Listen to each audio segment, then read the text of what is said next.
Kaya mo yan boy, ka naman. Kaya ko yan master, ka na naman. Okay, so good morning mga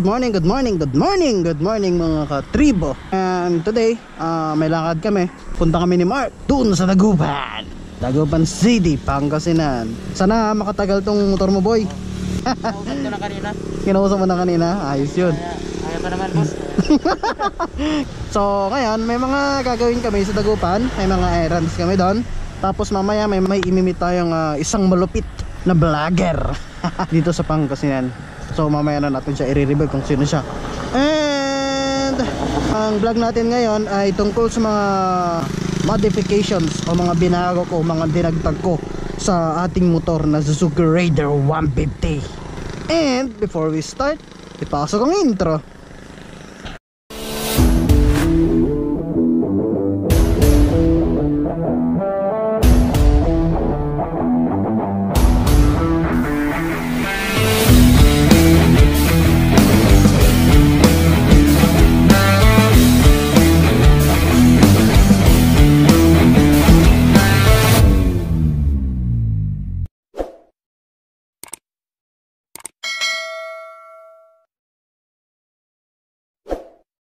Yeah, let's go. Let's go. Nay. 6 AM yung usapan namin, pero anong oras na? 7:11 na. Panagurado mainit na naman ito mamaya. Harong nagkabiyahe. Pero let's go na.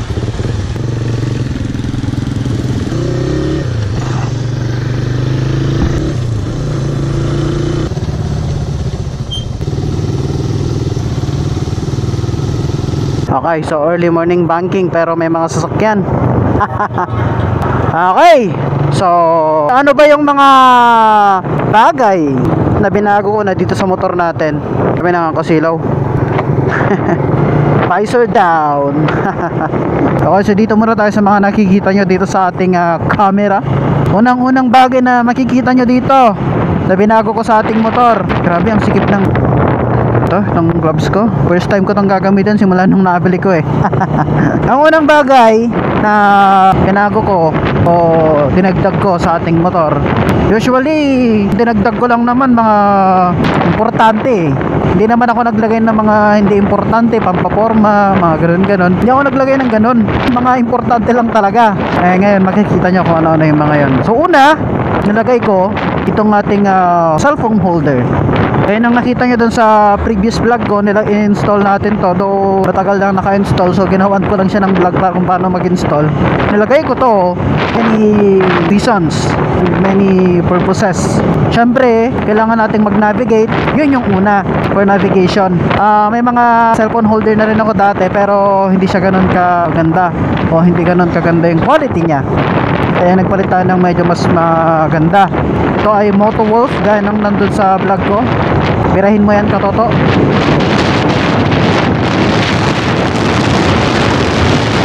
Yan, bira lang ako ng konti. So marami na rin ako mga cellphone holder dati, and nakita ko mas okay itong Motowolf. Ba't ako nagmamabilis?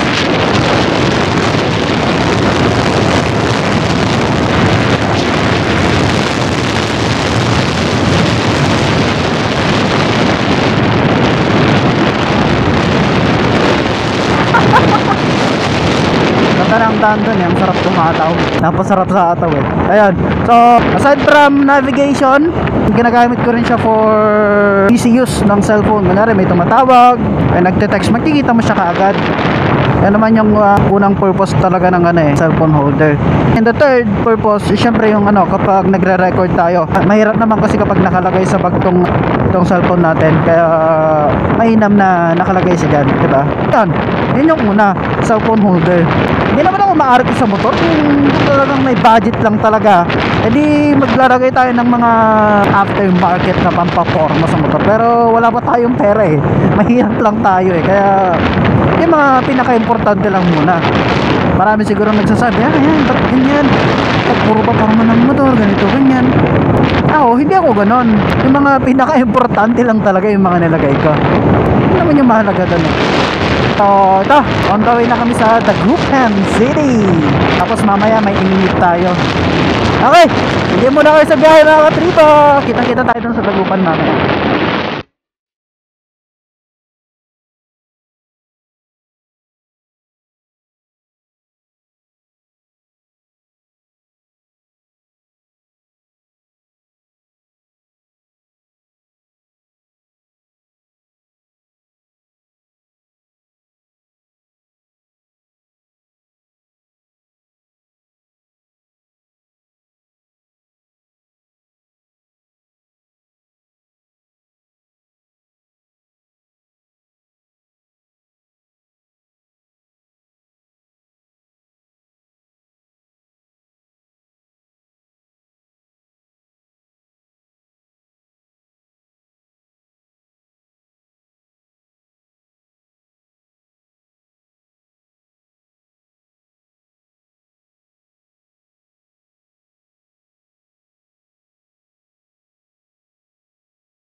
Alaminos to Dagupan City, 50 kilometers.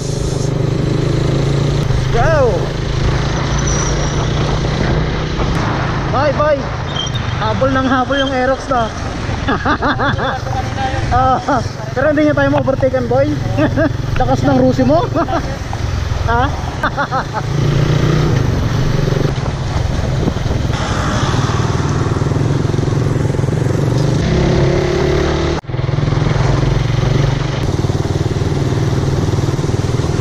Bayan ng Suwan. Shout out Arnel Avanzado. Saka dito siya.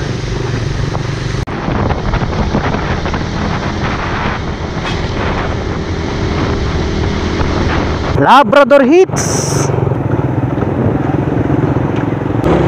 number 2 na binago ko dito sa ating motor, ang ating handle grip.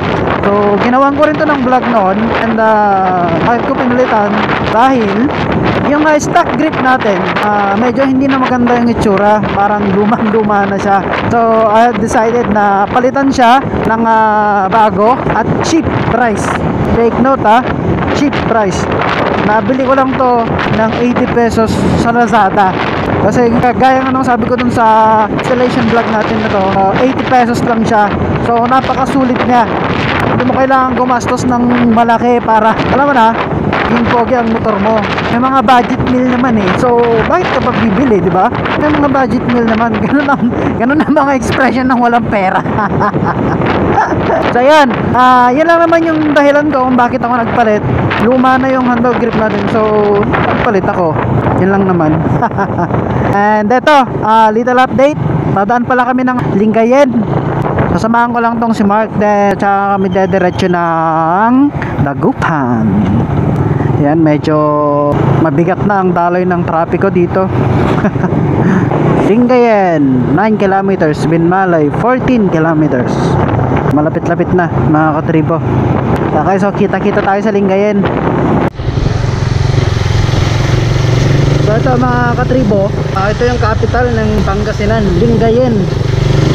Dito mo kasi makikita yung capital ng Pangasinan eh. Sakto, dito tayo ngayon. Tagal-tagal din nung huli ako nakapunta dito, bago mag-lockdown pa nun. Okay, so ito, papunta na tayo ng Dagupan. Medyo magalan tayo dun sa pag-aantay kay Mark, pero ito, papunta na tayo. Okay, sige, kita-kita sa Dagupan.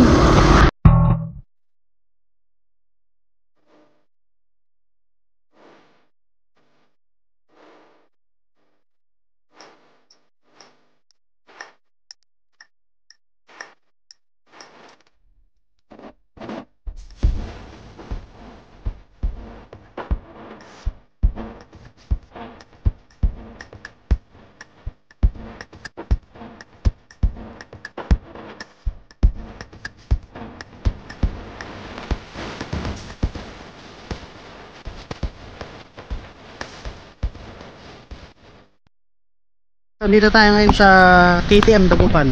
Tapos nandito yung motor ni Grant. Si Grant pa lang kamit natin ngayon. Ay, andyan na sa loob, pumipili ng motor.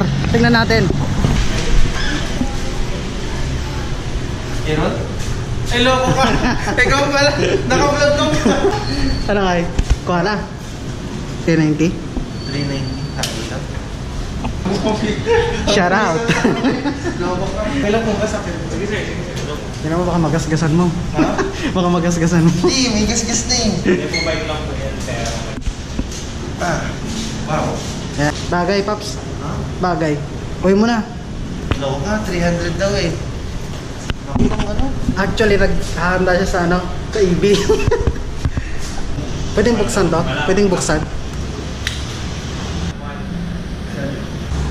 Kukuha na yan. Kukuha na yan. Tingnan niyo yung mukha niyo. Gustong gusto niya na. Ano yung mga katribo, hindi matatapos ang araw na to, hindi niya ilalabas yan.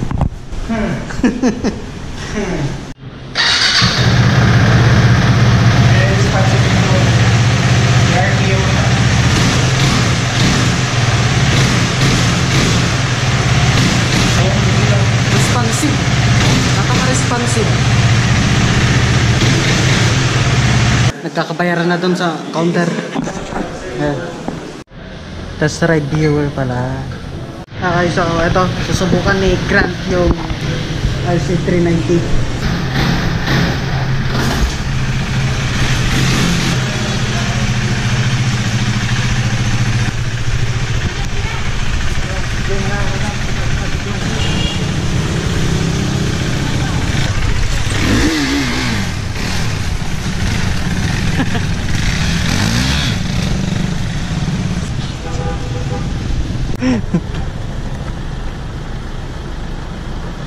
Ay rin, dito rin.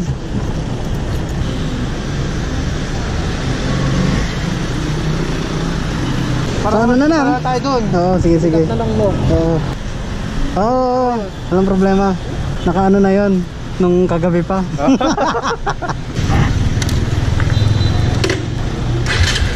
Ito, punta na ako ng DHL.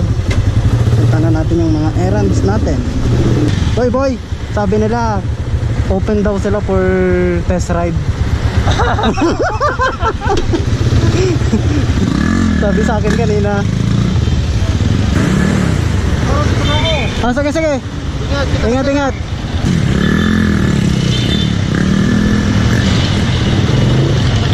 Ayun kasi si Grant, nag-iisip siya sa dalawang motor na kukunin niya, kung RC 390 ba or oh no.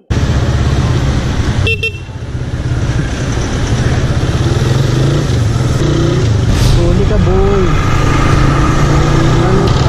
So yun nga, nakasama natin si Red Motovlog, si Grant.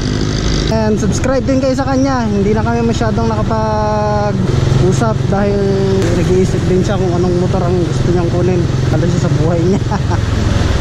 So ito, punta na ako ngayon ng DHL. Then maikiklean lang ako. Doon na tayo magkita-kita mamaya pag pauwi na ako.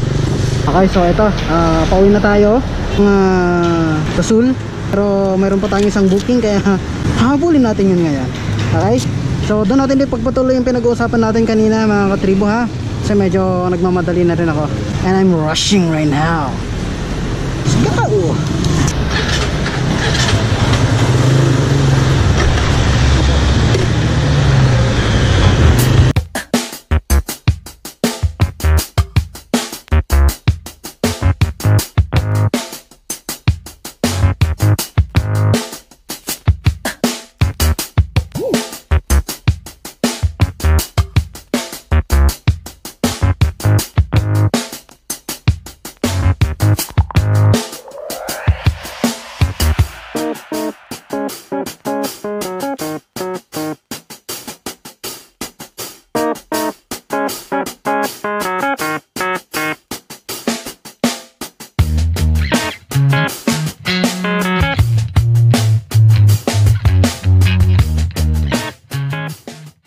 Okay, so nandito na tayo ngayon sa Alaminos.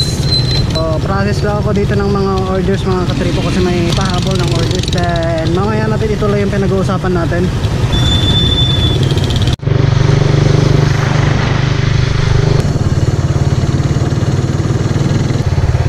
Abdo, Pangasinan. Okay, so eto, pabalik na tayo ngayon ng Alaminos. Kakatapos lang nating mag-deliver dito sa mga Agno, Pangasinan. And ito, sige, tuloy natin yung pinag-uusapan natin kanina. Number 3, modifications ko dito sa motor na to. Naglagay tayo ng headlights. Banking tayo dito.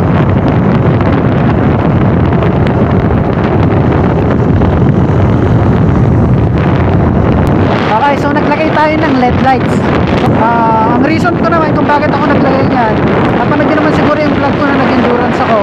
So, kung ko siya unang ginamit, pero isa lang yun noon. Then, ang LED light ko pala is blue water.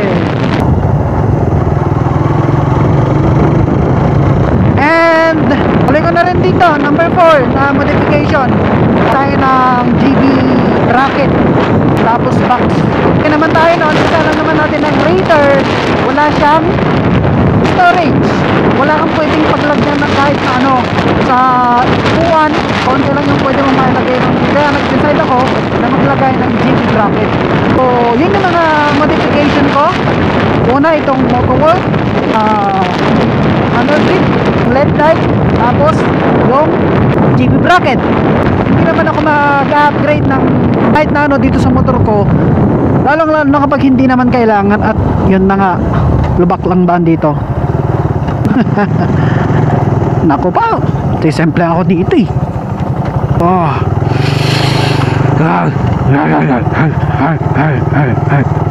Yun yung mga modifications ko dito. Hindi ko muna to bibigyan ng mga borloloy, mga pampaporma o kaik-ikan dyan.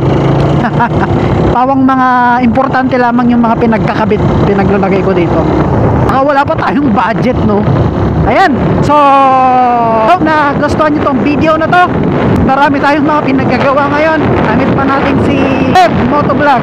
So ipopost ko dito yung yung kanyang channel. Subscribe din kayo sa kanya kung gusto nyo makikita ng mga lupit na vlogs tungkol sa Rouser. Manood kayo sa kanya. And sige, hindi ko na papatagalin to. Dito ko natatapos itong vlog. Medyo pagod na rin ako eh. Safe and respect sa lahat. I hope na gusto nyo tong video na to. Magkaroon kayo ng idea ulit. Yan lang naman ang gusto ko, magkaroon kayo ng idea. And see you on the next one. Oh, talon-talon boy. Bye mga katribo, sa susunod ulit. So, nalulubak tayo dito mga katribo. Nalulubak tayo sobrang bye.